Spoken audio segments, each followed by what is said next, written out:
တမန်ကျမ်းစာထဲမှာရှိတဲ့အကြောင်းအရာအားလုံးဟာပြစ်ထုတ်စရာမလိုအသက်ဆိုင်ရာကြွေးမွေးခြင်းဖြစ်ပါဆိုတော့ကဘာဦးအခန်းကြီး30ရောက်လာတဲ့အခါမှာယာကုပ်ရဲ့မှတ်တမ်းကိုတွေ့ရတဲ့အခါမှာအလွန်စိတ်ဝင်စားဖွယ်ရာကောင်းပါတွေ့ရတဲ့အဖြစ်အပျက်အားလုံးဟာအချီးနှီးစကားမပါနော်ဒီစကားလုံးလေးကတော့ငါတို့ရဲ့ထုံတန်းစင်လာနဲ့မကိုက်လို့ဖယ်ထားလိုက်မယ်ဟိုစကားလုံးလေးဟိုအကြောင်းအရာလေးပဲယူမယ်လို့ကျွန်တော်တို့ပြစ်ထုတ်လို့မရအောင်နော်ဓမ္မကျမ်းစာထဲမှာရှိတဲ့စကားလုံးတိုင်းဘေးနှုတ်တစ်လုံးတိုင်းဟာအသက်ဆိုင်ရာစကားဖြစ်ပါဆိုတော့အခုကျွန်တော်တို့ကဘာဦးကျမ်းအခန်းကြီး30အခန်းငယ်25ကနေအဆုံးထိနော်43ထိနော်အကြောင်းအရာကြည့်တဲ့အခါမှာအကြောင်းအရာ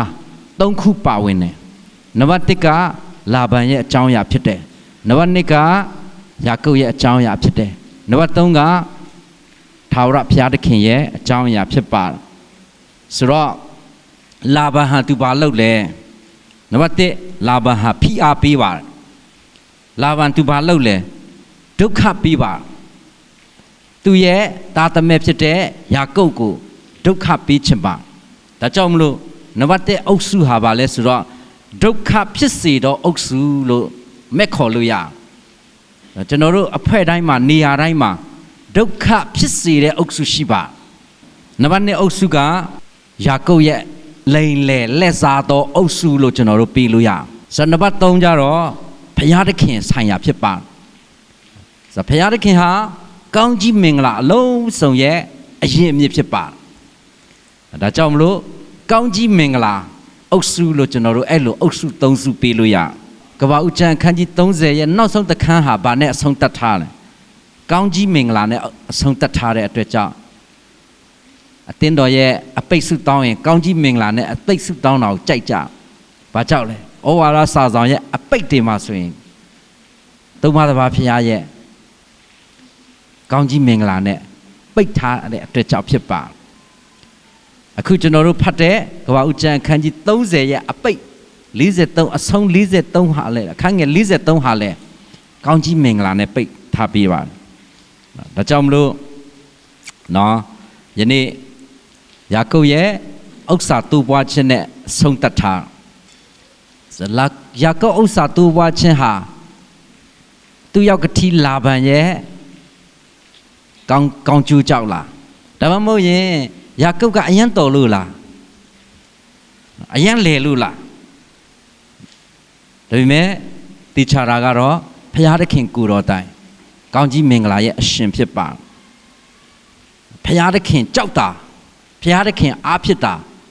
နော်ကောင်းကြီးမင်္ဂလာဟာကျွန်တော်တို့ဟာဘုရားစီမှာပဲမျှော်လင့်ဖို့ရန်အတွက်ဖြစ်ပါလူတွေစီမှာလိုက်မျှော်လင့်လို့မရဘူးဆိုတာကိုနော်ဒီနေ့ဒီသင်ခန်းစာအဖြစ်နော်ခန်းစားရရှိတယ်အဲ့တော့ယာကုပ်ကအသက်တာလက်မှန်တာမဟုတ်လေနော်လိမ်လေလက်စားပါတယ်ဒါပေမဲ့ကောင်းကြီးမင်္ဂလာခံစားနေရခြင်းကနော်ကိုတော်လို့ကောင်းကြီးရတာမဟုတ်ဘူးဆိုတာကိုကျွန်တော်တို့ကိုဖော်ပြနေနော်ဒါပေမဲ့တေချာတာတော့ယာကုပ်ဟာသူ့ရဲ့အသက်တာပုံတရံပြောင်းလဲခြင်းထဲမှာသူခံယူနေတယ်ဒါကြောင့်မလို့မိမိရဲ့အသက်တာပုံတရံပြောင်းလဲခြင်းမှာခံယူနေတဲ့သူရဲ့အသက်တာဟာကောင်းကြီးမင်္ဂလာခံစားရတဲ့အသက်တာဖြစ်တယ်ဆိုတာနော်မဆန်းကျယ်ပါနော်ဒါအံ့ဩဖွယ်တစ်ခုမဟုတ်ပါနော်မိမိရဲ့အသက်တာဟာအမြဲတမ်းတရက်ပြီးတရက်ဘုရားပုံတရံပြောင်းလဲခြင်းကိုခံယူတဲ့အသက်တာဖြစ်ဖို့အရေးကြီးတယ်လို့နော်ဒါဟာခရိယန်ရဲ့အသက်တာပဲဖြစ်ပါအဲ့တော့နော်ဘလောက်ပဲယာကုပ်ဟာလာဗန်ရဲ့ဖိနှိပ်မှုလာဗန်ရဲ့ဖြန့်ချမှုကိုသူဘလောက်ပဲခံရအရာအလုံးဟာဖခင်ရဲ့လက်တော်ထဲမှာရှိတယ်ဖခင်ရဲ့အုပ်ဆိုးခြင်းထဲမှာရှိတယ်ဆိုတာကိုနော်သူ့ရဲ့တက်တာထဲမှာနော်ခံယူဖို့ရအတွက်ပဲဖြစ်ပါကျွန်တော်တို့ရဲ့တက်တာမှာလည်းအဲ့ဒီလိုပဲခံယူဖို့ဖြစ်ပါမာရဏတော်မှာကိုယ်စီကိုလာစုံစမ်းဖို့ဆိုတာဖခင်ရဲ့အခွင့်ရှိမှရဥပမာယောဘရဲ့တက်တာမာနကသူ့ကိုလာပြီးတော့စုံစမ်းတွေးဆောင်ဖို့ဖခင်ခွင့်ပြုတဲ့လောက်ပဲသူစုံစမ်းရတာဖြစ်ပါနော်ဒါကြောင့်မလို့လူနိုင်ဖြစ်တော့စုံစမ်းနောက်ဆက်ခြင်းဆိုတာဘုရားကတစ္ဆာနဲ့ပြည့်စုံတော့မခံနိုင်လောက်တဲ့အရာပေးတာမဟုတ်နော် တင်းအတွက်တကယ်ပုံတံပြောင်းလဲဖို့ကောင်းစီတဲ့အရာဖြစ်တယ်ဆိုတာကိုသင်ခန်းစားတတ်ဖို့ရန်အတွက်ဖြစ်တယ်ဒါကြောင့်ယနေ့ယုံကြည်သူဆိုတာနော်ခေတ္တယာကုပ်တွေပဲဖြစ်ပါလားနေ့စဉ်ပုံတံပြောင်းလဲခြင်းခံရတဲ့အသက်တာနော်အဲ့ဒါဟာယုံကြည်သူပဲဖြစ်ပါနော်ယာကုပ်ရဲ့အသက်တာထဲမှာသူ့အတွက်အကြီးမားဆုံးပါရမီဖြစ်ဖက်ဘယ်သူလဲလာဗန်ပဲဖြစ်ပါနော်လာဗန်ဟာသူ့ကိုမျိုးစုံနော်ပုံတံပြောင်းလဲခြင်းခံဖို့အကောင်းဆုံးနှုတ်ဆင်းတဲ့ဓာနော်ဖြစ်ပါယနေ့ကျွန်တော်တို့ရဲ့အသက်တာထဲမှာကျွန်တော်တို့အတွက်လာဗန်နဲ့ရှိပါတယ်ဖျားထားပေးပါကျွန်တော်တို့အခြေရဆုံးခင်ပွန်းလားအခြေရဆုံးဇနီးမယားလားအခြေရဆုံးသားသမီးတွေလားနော်သူတို့ရဲ့အသက်တာအားလုံးဟာကျွန်တော်တို့အတွက်လာဗန်ပါကျွန်တော်တို့ကိုကျွန်တော်တို့လုတ်ကင်နေတဲ့အလုတ်ကင်လားအားလုံးဟာလာဗန်ဖြစ်ဖို့လို့တနေ့ပြီးတနေ့ကျွန်တော်တို့ကိုပါရမီတိုးစီနေပါရမီဖြစ်ပေးနေတယ်နော်ကျွန်တော်တို့ကိုပုံတံပြောင်းလဲခြင်းနော်လုတ်ပေးနေတယ်ဆိုတာကိုနော်ကျွန်တော်တို့ခံယူဖို့ရန်အတွက်ယနေ့ကျွန်တော်တို့ဟာခေတ္တယာကုပ်တွေဖြစ်တယ်ဆိုတာကိုအရင်ဆုံးခံယူဖို့ရန်အတွက်ဖြစ်တယ်နံပါတ်1တစ်ချက်နော်လာဗန်ရဲ့ဖိအားပေးခြင်းကိုကြည့်တဲ့အခါမှာလာဗန်ရဲ့အကြောင်းအရာကိုကျွန်တော်တို့ပြန်ပြီးတော့အနေငယ်ပြန်ဆင်ခြင်ရအောင်လာဗန်ယာကုပ်ကိုစတွေ့တော့ကနော်အိုင်ယံပြူငါစွာနော်နန်းရှုပ်ပြီးတော့အဲ့ဘူးပြုပါကဘာဦးကျန်29ထဲမှာလေပိုက်ဖက်နန်းရှုပ်ပြီးတော့ဘယ်လိုတော့ပြောလဲဆိုနေဟာငါအယူအသားပါပဲဆိုပြီးတော့အဲ့ဒီလိုပြောပါနော်ပြီးတော့နေလာတဲ့အခါမှာအနေငယ်ကြာလာတော့ယာကုပ်ကအရန်တော်တဲ့သူဖြစ်တယ်အယီချင်းရှိတဲ့လူဖြစ်တယ်နော်ကြောက်ရိုင်းတပွင့်ဖြစ်တယ်သူ့ကိုပြုစုပြိုးထောင်လိုက်ရင်တော့ငါအတွက်အကျိုးရှိမှာပဲဆိုတော့ကျင့်နာဟန်ဆောင်တယ်လာဗန်ကအဲ့ဒါနဲ့သူ့ရဲ့သူကိုသူကပြောလိုက်ငါတူနော်နေဟာငါတူဖြစ်တယ်ငါတူးကြားဖြစ်တယ်ဒါကြောင့်ငါစီမှာအကျိုးမဲ့နော်ကျွန်ခံရမလားခံလို့တဲ့အခကိုပြောပါဆိုပြီးတော့တူယာကုပ်ကိုနော်မေးပါနောက်တစ်ခုကယာကုပ်ရဲ့ပျော့ကွက်ကိုလည်းသူသိတယ်ယာကုပ်ကသူ့ရဲ့သမီးငယ်နော်ယာကုပ်ကနော်လာဗန်ရဲ့သမီးငယ်ဖြစ်တဲ့ယာခေလကိုချစ်ကျွမ်းဝင်နေတယ်ဆိုတာလည်းသူရိပ်မိပါနော်ဒါကြောင့်အရင်တစ်ပတ်တော့ကနော်ချစ်ချင်းမြတ်တာဟာနော်မျက်စိကန်းစီတယ်ဆိုတာနော်ပြောပြီးပြီယာကုပ်ကရမ်းချစ်လုံးတော့နော်ယာခေလအတွက်9နှစ်စီခံပြစီလို့တောင်းဆိုတာဖြစ်ပါ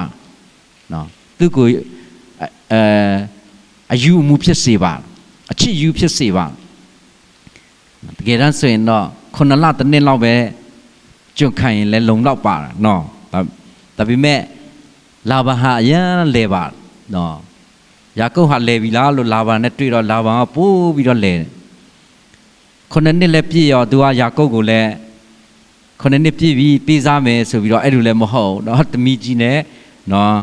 လဲစားပြီးတော့ပေးစားတာကိုတွေ့ရ9နှစ်ပြည့်တဲ့အခါယာကုပ်တော်မှလာပြီးတော့ပြောရတယ်နော်ချိန်ချဲတဲ့အချိန်စေပြီနော်မယားနဲ့ဆက်ဆံဖို့ပေးစားပါဆိုပြီးတော့လာတောင်းရတယ်တကယ်တမ်းပေးစားတော့လဲလာပါငါသူ့ရဲ့သမီးကြီးလေးအားကိုပေးစားနော်ငါတို့ပြည်မှာသမီးကြီးကိုအရင်ပေးစားရတာဆိုပြီးတော့နော်ထုံးစံရှိတယ်ဆိုပြီးတော့သူ့ရဲ့ထုံးစံနဲ့ကင်ပေါက်အဲ့ဒါနဲ့နော်နောက်ထပ်9ရက်စေအောင်ငတ်အောင်ပြီးရင်နော်9နှစ်ထပ်ပြီးတော့အစီခိုင်တော့ယာခေလကိုပေးစားမယ်ဆိုပြီးတော့အဲ့လိုပေးစားဆိုလာဘာဟာယာကုပ်ထက်ကလင်ကကြကြညံပိုများပါညံနီညံနဲ့ပိုစင်တတ်တယ်ဒါကြောင့်မလို့နော်ယာကုပ်ကမှတ်ထားသူ့ဦးလေးလာဗန်သူ့ကိုလဲစားတဲ့အရာကိုသူမှတ်ထားနော်တလောက်လဲပါတယ်ဆိုတဲ့ယာကုပ်ကသူ့ထက်လဲတဲ့သူနဲ့လည်းတွေ့ရောနော်သူမှတ်ထားသူစိတ်ထဲကနေဒါကြောင့်မလို့သူ့ဦးလေးကိုသူပြောလဲဆိုတော့နော်ကပ္ပဦးကျမ်းခန်းကြီး31ရောက်တဲ့အခါဆိုတွေ့ရလိမ့်မယ်ငါရထိုက်တဲ့အခါ10ချိန်မကနော်နင်ပြောင်းလဲတယ်ဆိုပြီးတော့သူ့ဦးလေးကိုပြောခဲ့တယ်နှစ်ခေါက်တောင်ပြောခဲ့တာနော်တစ်ခေါက်ပဲပြောတာမဟုတ်နှစ်ချိန်တောင်ပြောခဲ့မှတ်ထားတယ်နော်ဘယ်တစ်ချိန်ဟာသူ့ဦးလေးသူ့ကိုနော်အခတွေဘယ်လိုလက်စားလဲဆိုတာဘယ်လောက်ထိပြောလဲဦးလေးစီမှာကျွန်တော်အနည်း20နော်ပတ်လုံးနော်နေပြီးတော့နော်သမီးအတွက်သမီး2ယောက်အတွက်14နှစ်နော်တိုးစိတ်တွေအတွက်6နှစ်စီခံခဲ့တာဒါပေမဲ့ကျွန်တော်အတွက်အခကို10ချိန်နော်လဲပြီးတကားဆိုပြီးတော့အဲ့လိုကျန်းစကားကအဲ့လိုတုံထားနောက်တစ်ခုဆက်ပြောသေးတယ်နော်အဲ့ဒီယာကုပ်ကသူ့ဦးလေးကိုဗာဆက်ပြောလဲတော်တိတာဗောကျွန်တော်အဖေရဲ့ ကျွန်တော်ဖေဣဇဲရဲ့ဖျားသခင်ကျွန်တော်ကိုကယ်လို့ပေါ့နော်ကျွန်တော်နဲ့အတူမရှိဘူးဆိုရင်တော့နော်ကျွန်တော်ရဲ့ဘဝနော်မလွယ်ဘူးနော်ကျွန်တော်ကိုလက်ချီဗလာနဲ့ဧကအမှန်လွတ်လိုက်မှာမဟုတ်လားဆိုပြီးတော့အဲ့လိုနော်သူ့ဦးလေးကိုသူအဲ့ဒီလိုပြောတယ်အဲ့တော့တကယ်တမ်းဆိုရင်ယာကုပ်ကအဖို့အခနဲ့ရွေးဝယ်ထားတာပါနော်သူ့ရဲ့ဇနီးနှစ်ဦးအတွက်14နှစ်သူရထိုက်တဲ့သူ့စိတ်တွေကိုလည်း6နှစ်စာဒီအခါသူပိုင်တာပါဒါပေမဲ့သူ့ဦးလေးကနော်သူကိုယ်တိုင်မွေးထားတဲ့သမီးကသူပဲပိုင်တယ်ဆိုတဲ့ပုံစံနဲ့သူစိတ်လည်းနော်တပြားမှမပေးချင်တဲ့ပုံစံနဲ့နော်သူပဲပိုင်ချင်တယ်နော်သူပဲဆွဲထားချင်တယ်နော်သူပဲစိတ်ကြိုက်ချယ်လဲချင်တဲ့တကြဖြစ်ပါတယ်လာဗန်ကနော်ဆိုတော့မကောင်းတော့လာဗန်ကယာကုပ်ကိုဘလောက်ထိဖိအားပေးနောက်ရှက်လဲဆိုတော့ယော်ခိုင်းတယ်ယာကုပ်ကိုတရိษံတာရဲ့ကိုက်စားသွားတဲ့တရိษံတွေကိုနော်အခအနေနဲ့ပြန်ယော်ရယာကုပ်ကပြီးရင်အခိုးခံရတဲ့တရိษံတွေရှိတယ်နော်ဒါကြောင့်မလို့ယောက်ကတိရဲ့အကြက်အသေးထဲမှာသူဟာနှစ်20လုံးနော်သူဟာတီးခံခဲ့ပါသူဘယ်လောက်ထိပြောလဲဆိုတော့နော်နေ့အချင်းအပူအားဖြင့်ညအချင်းနင်းခဲအားဖြင့်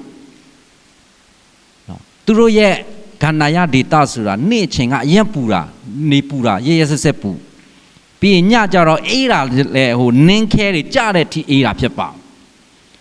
ဒါကြောင့်မလို့လာဗန်ဟာယာကုပ်ကိုဘယ်လောက်ထိဒုက္ခရောက်စေတဲ့သူလဲဆိုတာနေ့အချင်းအပူထဲမှာတိုးကြောင်းရတယ်စိတ်ကြောင်းရတယ်ဆိုတာနော်တရိษံကိုထိန်းကြောင်းရတယ်ဆိုအရေးမှမရှိတာအဲ့ဒီနေ့တအားပူလုံးလို့အပူရှက်ပြီးတော့တည်သွားတဲ့တရိษံကိုလည်းမလုပ်ရလဲဆိုတော့ယော်ရတာအပူရှက်တည်သွားတဲ့တရိษံတွေကိုလည်းယော်ရနော်ပြီးရင်ညချင်းတအားအေးခဲတဲ့အခါမှာအေးပတ်ပြီးတော့တည်သွားတဲ့တရိษံတွေကိုလည်းယာကုပ်ကယော်ရနော်ညချင်းနင်းခဲတွေကြတဲ့အခါတရိษံတွေအတွက်အကွဲကမရှိတဲ့အခါမှာဆိုတော့ယာကုပ်ဟာဒုက္ခမီးဖို့လလလေးတွေ့ရတာနော်လာဗန်ဟာသူ့အတွက်ဒုက္ခမီးဖို့လလလေးပဲနော်တော်တော်လေးကိုပူပြင်းတဲ့ဒုက္ခမီးဖို့ပဲသူ့အတွက်တကယ်ပါရမီဖြစ်ဖက်အကြီးစားပဲအဲ့တော့နော်ယာကုပ်သူငယ်ငယ်လေးကတည်းကသူကြီးပြင်းလာနော်သူ့အကိုနဲ့လည်းပြဿနာဖြစ်ပါတယ်သူ့ကိုအေတော်နဲ့လည်းပြဿနာဖြစ်တယ်နော်သူ့အဖေကိုလည်းတွားလိမ်ပြီးတော့သူလည်းထွက်ပြေးရသူမိခင်သူချစ်တဲ့သူမိခင်ကိုလည်းသူဟာနော်စွန့်ပြီးတော့သူဟာတစ်သက်လုံးပြန်မတွေ့ရတော့တည်တဲ့အထိပြန်မတွေ့ရတော့အဲ့တော့နော်သူ့အတွက်ငယ်ငယ်လေးကတည်းကဒီဒုက္ခမီးဖို့ပေါင်းဖို့ထဲမှာသူကြီးပြင်းလာရတယ်လို့ပြောလို့ရပါအခုကြီးလာတဲ့အထိနော်ဒီဦးလေးလာပါအောက်မှာနှစ်20လုံးသူဟာဒုက္ခပေါင်းဖို့ထဲမှာမီးပေါင်းဖို့ထဲမှာသူဟာအပူဒဏ်ကိုကြခိုင်ခံရဒါပေမဲ့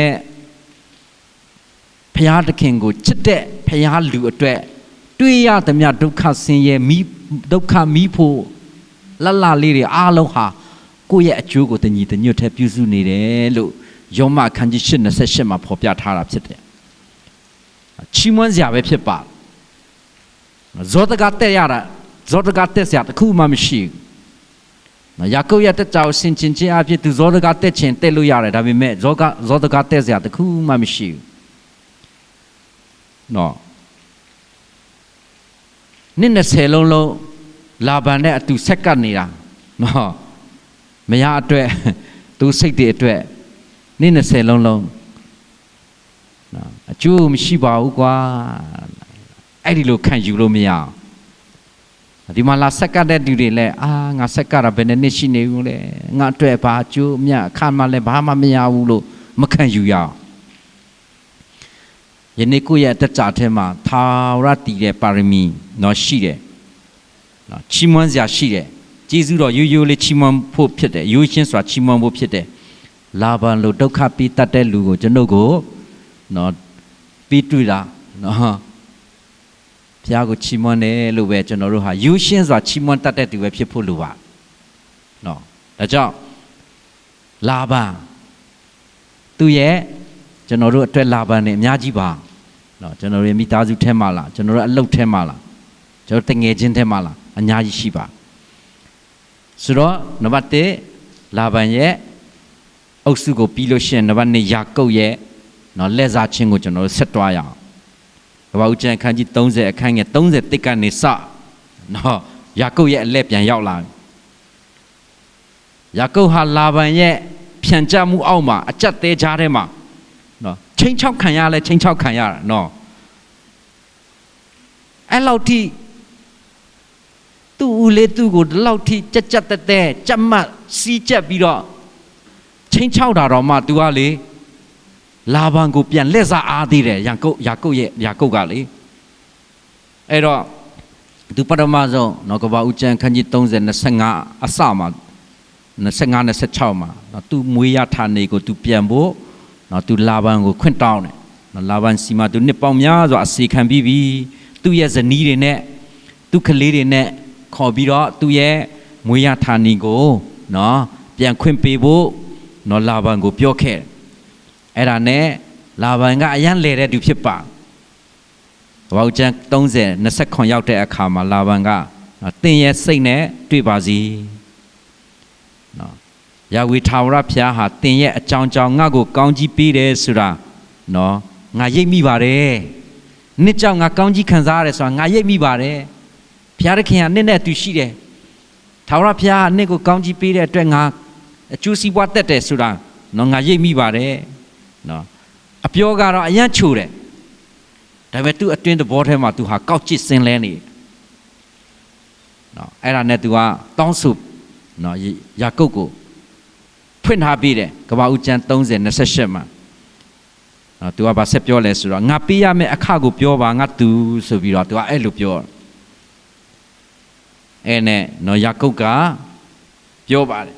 နော်ဦးလေးစီမှာကျွန်တော်ဘလို့စီခံခဲ့လဲ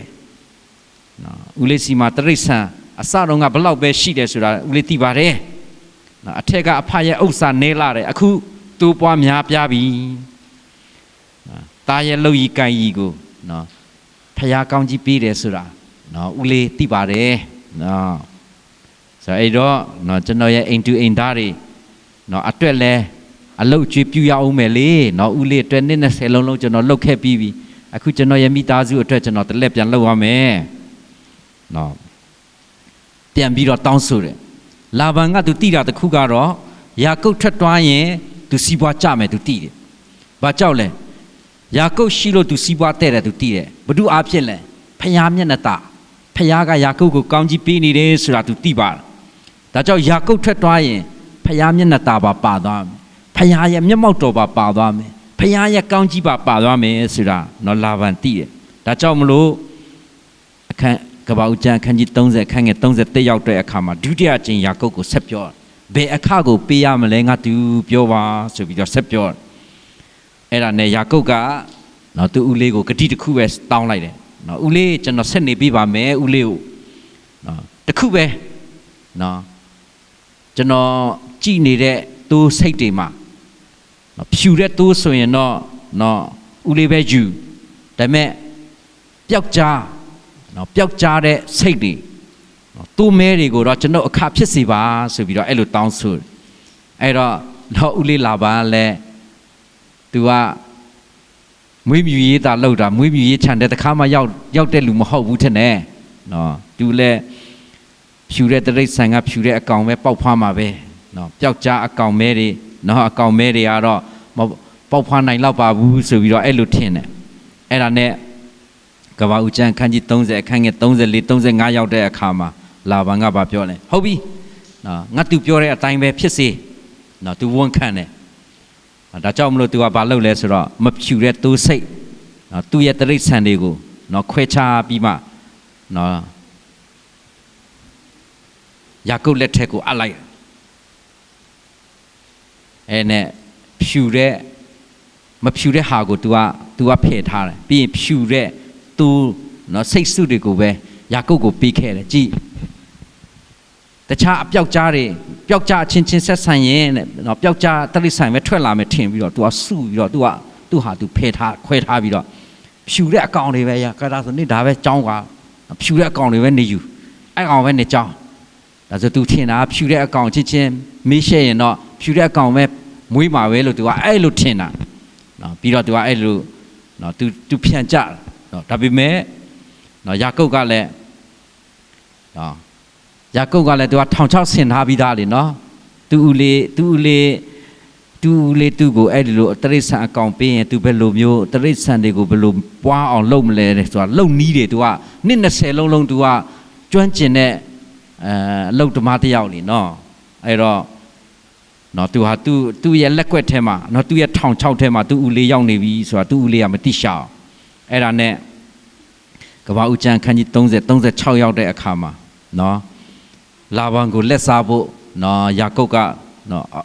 ကြီးစွာတော့အခွင့်အရေးတစ်ခုရသွားအဲ့ဒါကတော့နော်3ရက်နော်3ရက်ပြီးတဲ့အဲ့ဒီ3ရက်အတွင်းမှာနော်ယာကုပ်ကစိန်တဲ့လိဗနာပင်နော်လူဇပင်အာရမုန်ပင်တို့ကိုနော်အခက်တန်ဖျားများကိုယူပြီးတော့အဖြူအစင်းအတန်ပေါ်အောင်တဲ့အခွန်ခွာလီးတယ်တဲ့နော်အဲ့ဒါနဲ့ကပ္ပဦးကျမ်း38ရောက်တဲ့အခါမှာတိုးထီတိုးမတွေရေလာတောက်တဲ့အခါမှာရှက်တင်စေဖို့အကြံရှိတယ်တဲ့နော်အဲ့ဒါနဲ့အခွန်ခွာပြီးတော့တန်ဖျားများရေတောက်ခြင်းရေတောက်ခွက်တွေမှာနော်တိုးစိတ်တွေရဲ့ရှေ့မှာတဲ့စိုက်ထားတယ်တဲ့အဲ့ဒါနဲ့အခန်းငယ်39ရောက်တဲ့အခါမှာတိုးစိတ်တွေဟာတန်ဖျားတွေရှေ့မှာရှက်တင်တဲ့အခါမှာအပြောက်ကြားတွေမွေးလာတယ်တဲ့နော်အဲ့လိုကျမ်းစာကအဲ့လိုပြောတယ်အဲ့ဒါနဲ့ကပ္ပဦးကျမ်း30အခန်းငယ်40ရောက်တဲ့အခါမှာယာကုပ်ကနော်သူ့ရဲ့တိုးစိတ်တွေနဲ့လာဗန်ရဲ့တိုးစိတ်တွေကိုခွဲခြားလိုက်တော့ထပ်ပြီးတော့အခန်းငယ်41ရောက်တဲ့အခါမှာအာကြီးတဲ့အကောင်တွေကိုနော်ရှက်တင်စီတယ်နော်တန်ဖြာတွေပေါ်မှာရှက်တင်စီအဲ့နဲ့ယာကုပ်ကတန်ဖြာတွေကိုရေချင်းတွေသူ့ရဲ့မျက်မှောက်မှာနော်သူကထားတယ်နော်သူကအကြံနဲ့သူ့ရဲ့ညံနဲ့တွေပေါ့နော်သူထုတ်တယ်အဲ့ဒါနဲ့အားနေတဲ့အကောင်တွေကိုကြတော့သူကရှေ့မှာနော်တန်ဖြာတွေကိုမပြထားဘူးတဲ့အဲ့ဒါနဲ့အားနေတဲ့အကောင်တွေဟာလာဗန်ရဲ့ဥစ္စာဖြစ်ပြီးတော့တဲ့အားကြီးတဲ့အကောင်တွေနော်အဲ့ဒီပျောက်ကြားတွေတိုးမဲတွေဟာနော်ပျောက်ကြားစိတ်တွေတိုးမဲတွေကြတော့ယာကုပ်ရဲ့ဥစ္စာဖြစ်သွားတယ်တဲ့ယာကုပ်ကသူဟာတရိษံပွားနီးနော်ဟိုမှာကျွန်တော်တို့အခုကြားဖူးတယ်လေကြက်ဥတရက်တစ်လုံးပဲဥတာကြက်ဆိုတာအဲ့ဒါနဲ့ကြက်ကိုတဲ့တရက်နှလုံးဥအောင်တဲ့ပွားတဲ့နီးရှိတစ်လုံးဥပြီးရင်အမောင်ချတယ်တဲ့အမောင်ချတော့ကြက်တွေကိုနော်ချက်တွေကိုတရက်ကူးမှနှလုံးထွက်အောင်နော်အထွက်နှုံတိုးအောင်အဲ့လိုဥစီတဲ့နော်မွေးမြူပွားများနီးတွေရှိတယ်လေနော်အခုခေတ်ကတကယ်တော့ဟိုကပ္ပဦးကျမ်းကလေးကနော်ယာကုပ်ကတရိษံပွားနီးတွေနော်အများကြီးသူကကျွမ်းကျင်ခဲ့နော်ထက်မြက်တဲ့တီထွင်မှုတွေနော်သူ့ရဲ့နော်သူ့အလုပ်နော်အယံတော်နော်သူရဲ့တရိษံပွားနီးကအောင်မြင်တယ်လို့ပြောလို့ရတကယ်ပဲကပ္ပဦးကျမ်းခန်းကြီး30နောက်ဆုံးအခန်း43မှာဘယ်လိုပြောလဲယာကုပ်ဟာစီးစိမ်တူပွားတယ်တဲ့တိုးစိတ်ကျွန်ယောက်ျားကျွန်မိန်းမကလအုပ်ညီအများရှိကြ၏တဲ့ဆိုတော့ကပ္ပဦးကျမ်းခန်းကြီး30ရဲ့အဆုံးဟာယာကုပ်ရဲ့ကောင်းကြီးမင်္ဂလာခံစားရခြင်းနဲ့အဆုံးသတ်တာဒါဆိုရင်မိဂုံမေးစရာရှိတယ်ယာကုပ်ဟာစီးစိမ်တူပွားခြင်းနော်သူ့ရဲ့တိုးတွေပွားလာတယ်စိတ်တွေပွားလာတယ်ဆိုတာသူ့ရဲ့တော်ချင်းတတ်ခြင်းသူ့ရဲ့ဖြတ်ထိုးဉာဏ်သူ့ရဲ့ဉာဏ်နဲ့ဆင်ခြင်းကြောက်လားဒါမှမဟုတ်ရင်ဘုရားသခင်ကောင်းကြီးပေးခြင်းကြောက်လားယာကုပ်အဲ့လောက်ထိကောင်းကြီးမင်္ဂလာနဲ့ပြည့်ဝသွားတာဘုရားသူ့ကိုကောင်းကြီးပေးလို့လားဒါမှမဟုတ်ရင်ဟုတ်ခုနာကသူ့ရဲ့ဉာဏ်နဲ့သူဆင်ရင်ပြီးတော့သူ့ရဲ့ထက်မြက်တဲ့အစွမ်းကြောက်လားကဲအဖြစ်ဘယ်လိုဖြစ်မလဲကဲဒါဆိုနောက်တစ်ခုမိကုံနောက်တစ်ခုယာကုပ်ဟာတာဦးအမွေကိုခံစားရတာဟုတ်တယ်မဟုတ်လားပဲဟင်းတစ်ခွဲနဲ့သူလဲတယ်ပြီးရင်သူ့အဖေဣဇက်စီကနေသူလိန်ပြီးတော့ယူတယ်သူ့ရဲ့တော်ချင်းတတ်ချင်းကြောင့်အဲ့ဒီတာဦးအမွေကိုရတာလားဖယားသခင်ကသူ့ကိုပေးတာလားဖယားသခင်ကသူ့ကိုပေးတယ်အခုလဲသူ့ရဲ့တိုးစိတ်တွေအများကြီးပွားသွားတယ်ကလအုပ်တွေအများကြီးပွားသွားတယ်အရင်စီးစဉ်တူပွားတာပဲလို့အဆုံးတတ်ထားတယ် သူရဲ့ဉာဏ်နီဉာဏ်နဲ့ဆင်ပြီးတော့သူဟိုကုနာလို့တရိษံကိုပွားများနီးတယ်သူရဲ့နီးစနစ်တွေအယံကောင်းလို့သူဟာတိုးပွားသွားတာလားဖယားသခင်သူ့ကိုကောင်းကြီးပေးလို့လားကဲဘာလို့ပြောနိုင်လဲဖယားသခင်သူ့ကိုကောင်းကြီးပေးတယ်လို့ဘာလို့ပြောဟမ်သူထင်တာကသူတအားတော်လို့သူရယူထားတယ်လို့သူထင်ကောင်းထင်မယ်ဒါပေမဲ့ဖယားသူ့ကိုအိမ်မက်ထဲမှာလာပြီးတော့ပြောပါနော်တရိษံလှုပ်တဲ့ကိစ္စတရိษံပွားများတဲ့ကိစ္စပျောက်ကြားတဲ့အကောင်တွေပို့ထွက်စေတဲ့ကိစ္စတွေကစားဖယားကသူ့ကိုပြန်လာစကားပြောတာဖြစ်ပါဘာကြောက်လဲဆိုတော့ကောင်းကြီးမင်္ဂလာအရင်အမြစ်ကဖယားသခင်ကိုယ်တိုင်ဖြစ်တဲ့အတွက်ကြောင့်ဖြစ်ပါဒါဆိုရင်ကောင်းကြီးမင်္ဂလာဆိုတာကလှုပ်ယူစရာမလိုပါဘူးလက်စားလူယူစရာလည်းမလိုကြံဖန်စရာလည်းမလိုပါဘူးဟုတ်ပြီနော်အရာရုံးကန်စရာလည်းမလိုပါဘူးလိန်ပြီးတော့ရယူစရာလည်းမလိုပါဘူးနော်ကောင်းကြီးမင်္ဂလာအားလုံးဟာဖခင်ရဲ့အုပ်စိုးခြင်းကနေပဲလာတယ်ဆိုတာကိုသိဖို့လို့ကောင်းကြီးမင်္ဂလာဆိုတာမျက်မြင်မရတဲ့ဓမ္မမင်္ဂလာရှိတယ်လေမျက်မြင်ရတဲ့ရုပ်ပိုင်းဆိုင်ရာစီးစိမ်ကောင်းကြီးရှိပါဒီအရာအားလုံးဟာဘုဒ္ဓစီကနေပဲလာမလဲဖခင်စီကပဲလာပါနော်ဖျားစီကပဲလာဒါကြောင့်မလို့နော်အဆုံးသတ်ကမ္ဘာဥကျမ်းခန်းကြီး30ရဲ့အဆုံးသတ်ခန်းငယ်43မှာကောင်းကြီးမင်္ဂလာနဲ့အဆုံးသတ်ခြင်းကနော်အရေးကြီးတယ်ဖျားသခင်ကိုယ်တိုင်ဟာကောင်းကြီးမင်္ဂလာအရှင်ဖြစ်တယ်ကောင်းကြီးမင်္ဂလာအရင်အမြစ်ဟာဖျားကိုယ်တိုင်ဖြစ်တယ်ကောင်းကြီးမင်္ဂလာခတ်သိမ်းသောကောင်းကြီးမင်္ဂလာဓမ္မမင်္ဂလာအလုံးစုံဟာနော်ဖျားစီကပဲဖြစ်တယ်ဆိုတာကိုကျွန်တော်တို့မြင်ဖို့ရန်အတွက်အဆုံးသတ်ထားတာဖြစ်ပါဒါကြောင့်မလို့နော်ကမ္ဘာဦးကျမ်းအခန်းကြီး30အခန်းငယ်20မှာနော်ဖယားဟာယာကုပ်ကြောင့်လာဗန်ကိုကောင်းကြီးပေးတယ်ဆိုတာဘယ်သူရိပ်မိလဲလာဗန်ရိပ်မိပြီးသားဖြစ်ပါနော်ဆိုတော့ကမ္ဘာဦးကျမ်းအခန်းကြီးနော်31ထဲမှာဆိုရင်နော်ဖယားရဲ့ကောင်းကြီးကနော်ယာကုပ်ကိုဘယ်လိုစောက်ထိန်ကွယ်ကလဲဆိုတာလဲယာကုပ်ကလာဗန်ကိုပြန်ပြောပြနော်ဒါကြောင့်မလို့ဖယားရဲ့ရွေးချယ်ခံဖယားရဲ့လူဖြစ်တယ်ဆိုရင်ဖယားဟာနော်ကောင်းကြီးမင်္ဂလာပေးပါတယ်ဒါကြောင့်မလို့ကျွန်တော်တို့ဟာဖယားရဲ့ရွေးချယ်ခံဖယားလူဖြစ်တဲ့အတွက်ကောင်းကြီးမင်္ဂလာခံရတော်သူဖြစ်တယ်ဆိုတာကိုကျွန်တော်တို့ခံယူဖို့ဖြစ်တယ်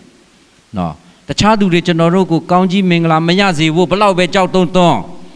တခြားသူတွေကျွန်တော်တို့ကိုကောင်းကြီးမင်္ဂလာမရစေဖို့ဘလောက်ပဲနော်ခက်ခဲမှုတွေပေးဘလောက်ပဲဖြန့်ကျသွားနော်ဘလောက်ပဲကျွန်တော်တို့ကိုလိန်လဲလက်စားသွားပါလိမ့်စေနော်ကိုကဇောတကတက်စရာလည်းမလိုပြန်ပြီးတော့ခလဲစားချေစရာလည်းမလိုနော်ကျွန်တော်တို့ဟာကောင်းကြီးမင်္ဂလာခံစားရတဲ့ခြင်းဟာဖျားစီကပဲဖြစ်တယ်ဆိုတာကိုနားလည်ဖို့လို့ဖျားကကိုယ်စကားပြောနော်ယာကုပ်ရဲ့တက်ကြဖြစ်တဲ့အရာနဲ့ကိုယ်ဖျားကပြန်စကားပြောအော်ငါတို့ကအဲ့ဓာတွေကိုလိုက်ဆွဲလန်းနေရတာမဟုတ်ပဲဆိုတာဘလောက်ပဲလူတွေကကျွန်တော်တို့ကိုလိန်စားညာစားကျွန်တော်တို့ဟာဘာဖြစ်လဲကောင်းကြီးမင်္ဂလာခံရတဲ့သူဖြစ်တယ်ဆိုတာကိုနားလည်ဖို့လို့အဲ့တော့နော်ယာကုပ်ရဲ့အသက်တာကိုကျွန်တော်တို့ဆက်ဆင်ကျင်တဲ့အခါမှာဆိုရင်သူ့ရဲ့အမေပိုက်ထဲကလေးကနော်သူဟာလက်စားတဲ့သူပဲနော်သူဟာလူယူလက်စားတဲ့သူလို့သူ့နာမည်နဲ့သူ့အတိတ်ပဲနဲ့ကြိုက်တယ်လေနော်နောက်တစ်ခုဆိုရင် तू ကဘာလဲဆိုတော့နော် तू ကြီးလာတဲ့အထိနော်မိန်းမ4ယောက်ရပြီးတော့နော်ခလေးအများကြီးမွေးတဲ့အထိနော်ဒီလက်စားလူယူခြင်းနဲ့လက်စားခြင်းတဲ့အရာလိန်စားခြင်းတဲ့အရာက तू ကမပြောက်သွားအောင်မရတန့်သွားအောင်ဘယ်ချိန်မှ तू ရတန့်သွားလဲဆိုတော့ तू ဘာမှမလုပ်နိုင်မကင်နိုင်တော့တဲ့အချိန်ကြမှာကဘာဦးကျမ်းနောက်ဆုံးအခန်းကြီး90ရောက်မှနော်အဲ့ဒီချိန်မှာမှ तू သဘောပေါက်သွားတယ်ကောင်းကြီးမင်္ဂလာရဲ့အရှင်ကောင်းကြီးမင်္ဂလာပေးခြင်းနော်အဲ့ဒီသူဟာကောင်းကြီးမင်္ဂလာပေးတဲ့သူဖြစ်သွားဖခင်ရဲ့မင်းသားဖြစ်သွားတဲ့အချိန်ကြမှာသူ့ရဲ့တက်တာထဲမှာပုံတံပြောင်းလဲခြင်းခံပြီးတော့ဣသရေဆိုတဲ့ဖခင်ရဲ့မင်းသားဆိုတဲ့နော်ဖခင်ရဲ့နာမတော်နဲ့ဆိုင်တဲ့ပုံတံပြောင်းလဲခြင်းခံရတဲ့အခါကြမှာသူဟာနော်ခိုးယူတတ်တဲ့အလေးအထလက်စားတတ်တဲ့အလေးအထလိန်စားတတ်တဲ့အလေးအထကိုသူကရပ်တန့်ပလိုက်တာဖြစ်ပါနော်ဆိုတော့လာဗန်ဟာသူ့လေးလာဗန်ဟာဘလောက်ပဲသူစီကနေခိုးဘလောက်ပဲလူယူဘလောက်ပဲဒုက္ခပေးလေသူဟာ ကောင်းကြီးအရင်မြစ်ဖြစ်တဲ့ဖခင်ကိုယ်တိုင်ဟာနော်ယာကုပ်ကိုကောင်းကြီးပေးလေပဲဖြစ်တယ်ဆိုတာနော်ယာကုပ်ဟာသူ့ရဲ့ချမ်းသာကြွယ်ဝမှုဟာသူအယံဉာဏ်ဉာဏ်နဲ့ဆင်သက်လို့မဟုတ်နော်တိချာတာနော်သူအဖြူရောင်တွေခွဲတာတို့သူမဲနော်ပျောက်ကြားတဲ့စိတ်ပျောက်ကြားတွေနော်အဲ့ဒါဟာတွေနော်သူလှုပ်တဲ့အရာတွေအားလုံးကိုနော်ဖခင်သခင်ကကြည်နေတယ်တဲ့ဖခင်သခင်မြင်တယ်တဲ့ဖခင်သခင်သူ့ကိုပြောတာအိမ်မက်နဲ့စကားလာပြောတာနေစိတ်ကိုပျောက်ကြားလှုပ်တာတို့သူမဲဖြစ်အောင်လှုပ်တာတို့အားလုံးကိုဘယ်သူကမြင်လဲဖခင်မြင်တယ်လို့ဖခင်ကအဲ့လိုပြောတာဒါကြောင့်မလို့နော်အိမ်မက်ကနေတစ်ဆင့်နော်ဖခင်ကယာကုပ်ကိုလာပြောခဲ့တာဖြစ်ပါဆိုတော့ယနေ့ကျွန်တော်တို့ဟာကောင်းကြီးမင်္ဂလာအရှင်ဖြစ်တဲ့ဘုရားသခင်ရဲ့ကောင်းကြီးမင်္ဂလာအောက်မှာအုပ်စိုးမှုအောက်မှာကျွန်တော်တို့ရှိနေတယ်ဆိုတာကိုကျွန်တော်တို့ယာကုပ်ရဲ့အသက်တာအဖြစ်ယနေ့ခံယူဖို့နော်ဒီကဘာဦးကျမ်းခန်းကြီး30ထဲကနော်အကြောင်းအရာအဖြစ်ပြန်လည်ပြီးတော့ဝင်ငါစီစဉ်တာဖြစ်ပါတယ်ကြံရှိတဲ့အချိန်နာရီအနည်းငယ်ကိုနော်မိမိရဲ့အဖွဲ့ငယ်လေးထဲမှာပြန်လည်ပြီးတော့စီစဉ်ရအောင်